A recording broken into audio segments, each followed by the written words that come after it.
հայտնվելով ադրբեջանցիների շրջապատում ինչ որ անվտանգության վախեր, չգիտեմ, զգացողություն կար, զգուշավորություն, թե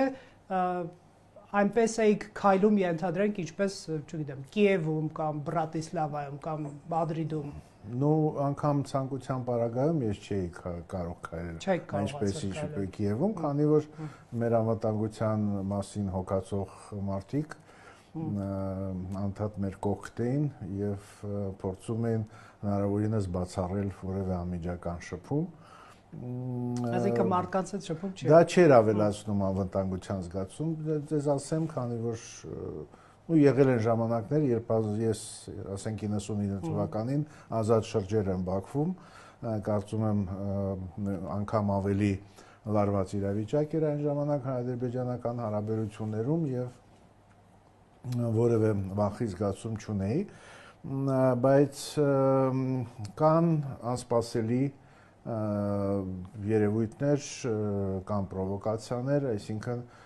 երևի նման իրավիճակներում ցանկալի է որպեսզի անվտանգության մասին կազմակերպիչները մտածեն եւ ակնհայտ է որ եթե այդ անվտանգությունը չի ապահովում, այսինքն դրա շուրջ համապատասխան որոշումներ չկա, ապա անձը չի կարող մտնել Ադրբեջան։ Եթե մտնում ես Ադրբեջան, ուրեմն քեզ հետևում են եւ ապահովում անվտանգություն։